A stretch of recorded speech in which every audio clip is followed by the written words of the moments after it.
नमस्कार बच्चों, आज हम अध्ययन करेंगे अध्याय 4 के पार्ट 4 के बारे में। इस अध्याय से हमने 3 पार्ट हैं वो पढ़ लिए हैं।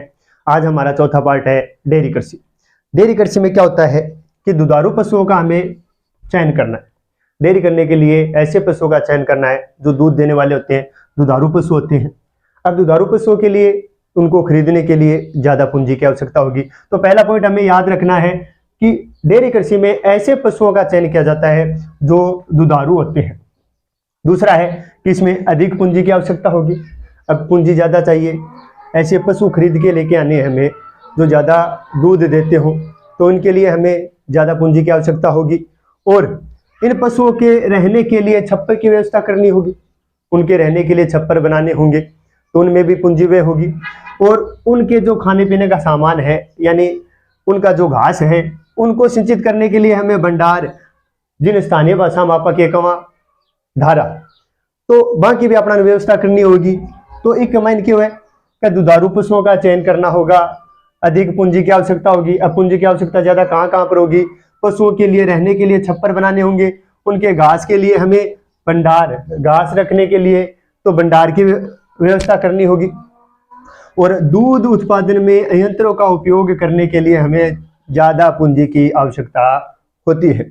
आगे के पॉइंट देखें तो पशुओं का स्वास्थ्य, प्रजनन, पशु चिकित्सा पर अधिक ध्यान दिया जाता है कि उनका स्वास्थ्य ठीक रहे, उनका प्रजनन है वो अच्छी तरह से रहे, और उनकी जो टाइम टू टाइम है उनकी देखभाल है वो अच्छी तरह से होती रहे। तो इस पर भी ज़्यादा ध्यान दिया जाता है।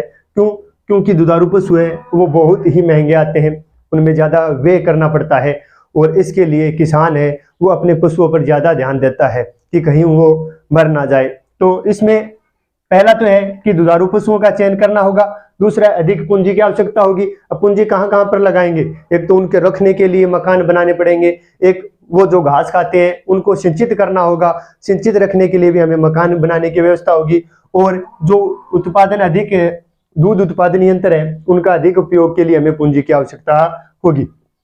अगला हमने देखा है कि पशुओं के स्वास्थ्य, प्रजनन और पशु चिकित्सा है उस पर ज्यादा ध्यान दिया जाता है। नेक्स्ट अगर हम देखें तो इसमें गहन श्रम की आवश्यकता होती है। डेयरी करने के लिए गहन श्रम की आवश्यकता होती है। ये कृषि हमारी और कृषि की तरह नहीं है कि जिसमें 2 महीने 3 महीने काम किया, 2 महीने 3 महीने आराम किया। क्योंकि डेयरी कृषि है वो 12 महीने लगातार हमसे श्रम मांग। डेयरी कृषि करने के लिए गहन श्रम की आवश्यकता होती है, और ये एक मात्र ऐसी कृषि है जिसमें लगातार 12 महीने हमें श्रम करना पड़ता है, लगातार 12 महीने। अब ऐसा तो है नहीं कि जो पशु दूध देते हैं वो दूध देने के समय ही हम उनकी देखभाल करते हैं, और जब दूध नहीं देते हैं तब उनकी देखभाल नहीं करते। तो इनके लिए हमें लगातार 12 महीने पशुओं की देखभाल करनी होगी। क्यों?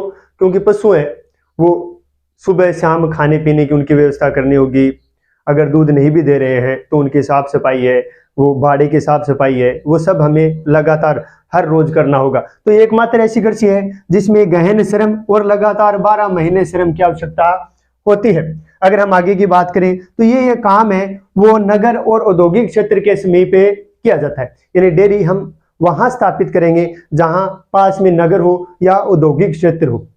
क्योंकि इनसे उत्पाद है वो जल्दी ही खराब हो जाते हैं, इसलिए हम जितनी ज्यादा जल्दी हो सके उनका मार्केट में हम बेच देते हैं। तो ये जो डेयरी है वो नगरीय क्षेत्र या देखें औद्योगिक क्षेत्र है उनके समीप की जाती है। अगर हम बात करें तो वर्तमान में विकसित यातायात के कारण या प्रशीतकों के उपयोग के कारण या पाश्चुरीकरण की सुविधा के कारण विभिन्न डेयरी उत्पाद है वो अधिक समय तक रखा जा सकता है। अगर हम बात करें वर्तमान में अधिक विकसित यातायात के कारण, प्रशीतकों के कारण या पाश्चुरीकरण के कारण, तो इनसे जो डेयरी से हमें जो उत्पाद मिलते हैं वो लंबे समय तक हम इनको स्टोर कर सकते हैं। अगर हम आगे की बात करें तो इसके 3 ही प्रमुख क्षेत्र हैं। वर्तमान में अगर देखें तो इसके 3 प्रमुख क्षेत्र हैं। पहला है उत्तरी पश्चिमी यूरोप का जो सबसे बड़ा क्षेत्र है। उत्तरी पश्चिमी यूरोप का जो सबसे बड़ा क्षेत्र है। पहला उत्तरी पश्चिमी यूरोप का क्षेत्र है, दूसरा है कनाडा वाला क्षेत्र है, और तीसरा अगर हम बात करें न्यूजीलैंड है, दक्षिणी पूर्वी ऑस्ट्रेलिया और तस्मानिया। ये 3 क्षेत्र डेयरी कृषि के 3 क्षेत्र हैं। तो पहला सबसे बड़ा अगर बात करें, सबसे बड़ा और सबसे पहला है वो पश्चिमी यूरोप का है, दूसरा कनाडा का है, तीसरा न्यूजीलैंड और दक्षिण पूर्वी ऑस्ट्रेलिया और तस्मानिया वाला क्षेत्र है। यह था हमारा डेयरी कृषि का। आशा करता हूं अच्छी तरह आपको समझ में आई होगी। अब हम देखेंगे भूमध्य सागरीय कृषि। भूमध्य सागरीय कृषि की अगर हम बात करें तो यह कृषि है वो भूमध्य सागर के आसपास, भूमध्य सागर के आसपास अगर हम बात करें दक्षिणी यूरोप से अटलांटिक तट तक, अगर हम बात करें भूमध्य सागरीय कृषि है वो दक्षिणी यूरोप से लेकर अटलांटिक तट तक यह कृषि की जाती है।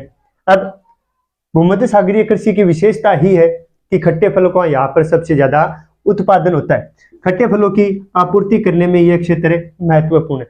ये हमें याद रखना है कि भूमध्य सागरीय की जो कृषि होती है उसकी विशेषता क्या है। तो भूमध्य सागरीय कृषि की मुख्य विशेषता है खट्टे फलों का सबसे ज्यादा उत्पादन है वो यहीं से होता है। अगर हम बात करें अंगूर की, तो अंगूर की कृषि भी भूमध्य सागरीय कृषि की विशेषता है।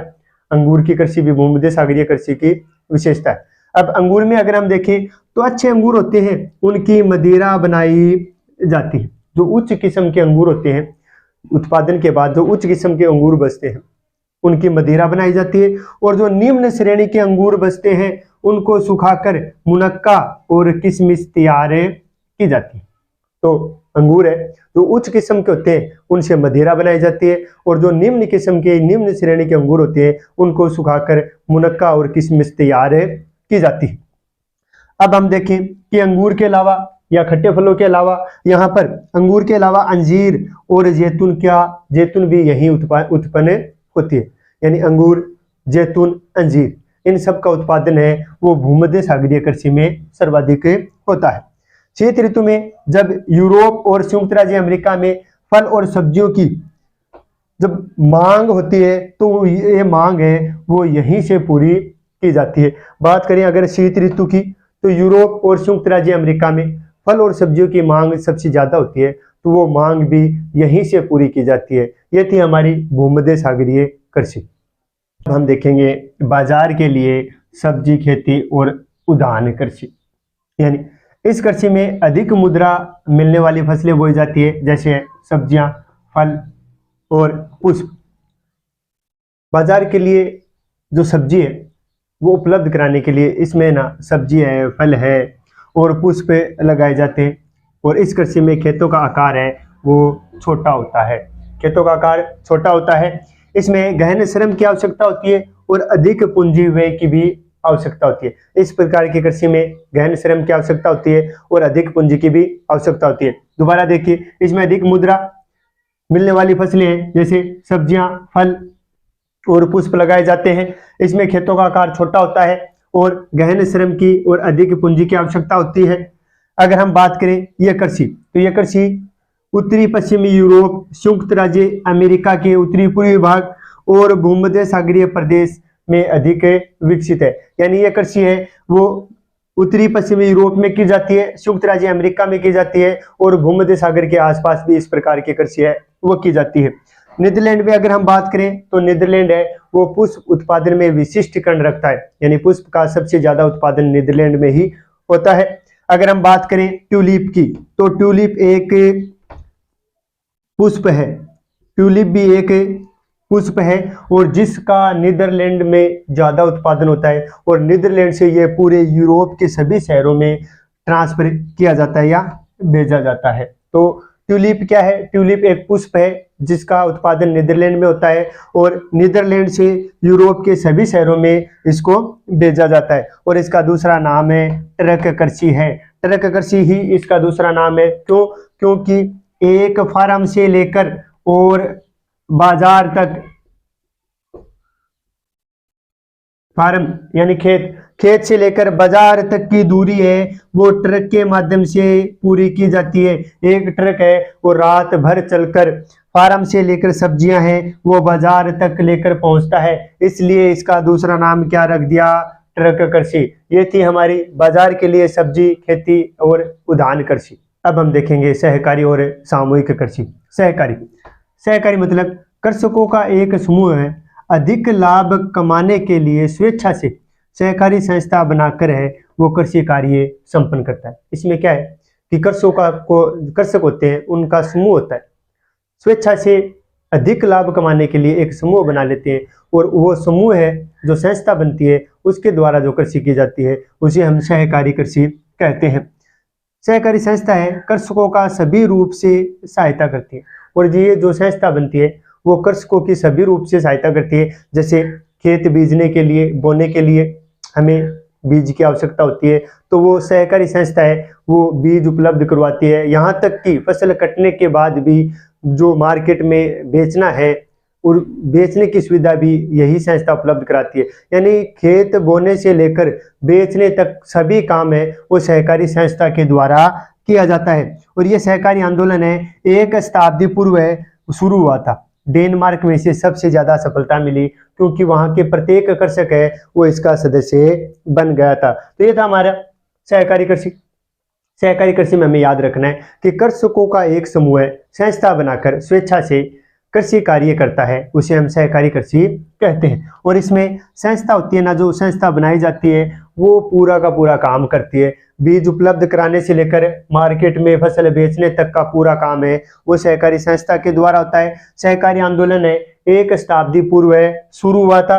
डेनमार्क में इसे सबसे ज्यादा सफलता मिली। क्यों? क्योंकि वहां का प्रत्येक कृषक है वो इसका सदस्य है। अब हम देखेंगे सामूहिक कृषि। सामूहिक कृषि है, इसमें उत्पादन के साधनों का स्वामित्व संपूर्ण समाज और सामूहिक श्रम पर होता है। यानी पूरे समाज पर या जो समूह है बनाया उस श्रम पर आधारित होता है। इसमें क्या होता है, ये सोवियत संघ से प्रारंभ हुई थी। कृषि का ये प्रकार है सामूहिक कृषि है वो सोवियत संघ से प्रारंभ हुई, और सोवियत संघ में इसे कोलखहोज कहते हैं। मोस्ट है सोवियत संघ में सामूहिक कृषि को क्या कहते हैं, तो सोवियत संघ में सामूहिक कृषि को कोलखहोज कहते हैं। इसमें क्या होता है कि कृषकों का जो समूह है वो, जैसे ये खेत है, इन सब ने मिलकर सामूहिक श्रम के आधार पर काम करना शुरू कर दिया। अब ये अपने दैनिक कार्य के लिए अपनी जमीन का थोड़ा थोड़ा हिस्सा है वो अपने पास रख लेंगे, और बाकी का हिस्सा है वो सामूहिक जो श्रम है उस सामूहिक कृषि है उसके लिए छोड़ देंगे। इसमें क्या होता है कि पूरा जो श्रम होता है, सामूहिक श्रम करना होता है, इसमें जो भी पशु होते हैं जो श्रमिक के पास सबके सब है वो खेत में काम में लिए जाते हैं। लेकिन ध्यान ये रखना है कि इसमें जो कृषक होता है वो अपने दैनिक आवश्यकता के लिए जमीन जो होती है उसकी, उसमें से थोड़ा सा हिस्सा है वो अपने पास रख लेता है। तो ये था सामूहिक और सहकारी कृषि। सहकारी कृषि में क्या होता है, एक संस्था बनाते हैं और वो संस्था है फसल बोने से यानी बीज उपलब्ध कराने से लेकर फसल काटने और बोने बेचने तक का पूरा काम है वो संस्था के द्वारा किया जाता है। और सामूहिक कृषि में क्या होता है कि हम एक समूह बनाते हैं और वो समूह काम करता है, वो है सामूहिक कृषि। तो इसमें स्वामित्व है वो संपूर्ण समाज या सामूहिक श्रम पर होता है। तो दोनों में ये था अंतर। आशा करता हूँ दोनों का अंतर है वो आपको अच्छी तरह से समझ में आया होगा। हमारे अध्याय का लास्ट पॉइंट है खनन। खनन के बारे में हम पढ़ेंगे। खनन, जमीन को खोदना ही खनन कहलाता है। जमीन को खोदना खनन कहलाता है। और खनन की 2 विधियां हैं। कौन कौन सी? एक तो है धरातलीय खनन, और दूसरी विधि है भूमिगत खनन। धरातलीय खनन और भूमिगत खनन।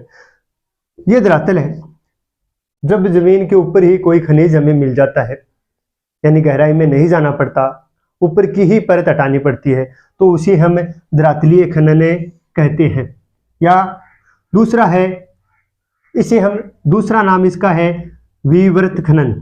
विवृत खनन यानी धरातलीय खनन को ही विवृत खनन कहते हैं। जब जमीन के ऊपर ही हमें खनिज मिल जाए, हमें जमीन के अंदर गहराई तक ना जाना पड़े, तो उसे हम धरातलीय खनन या विवृत खनन कहते हैं।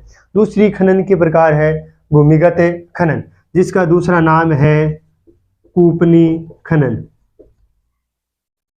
कूपनी खनन, यानी यह धरातल है। जब खनिज हमें धरातल में गहराई पर जाकर मिले और उनको निकालने के लिए हमें कूपों का सहारा लेना पड़े, किसका? कूपों का सहारा लेना पड़े, तब उस खनन को हमें हम भी या कूपनी खनन कहते हैं। यानी जब खनिज है वो जमीन के अंदर गहराई में हमें मिले और उनको बाहर निकालने के लिए हमें कूपों का सहारा लेना पड़े, तो उस खनन को हम कूपनी खनन या फिर भूमिगत खनन कहते हैं। और जब हमें खनिज धरातल के ऊपर ही मिल जाता है, उस खनन को हम धरातलीय खनन या विवृत खनन कहते हैं। ये था खनन का प्रकार। आशा करता हूँ अध्याय 4 है वो आपको अच्छी तरह से समझ में आया होगा। धन्यवाद।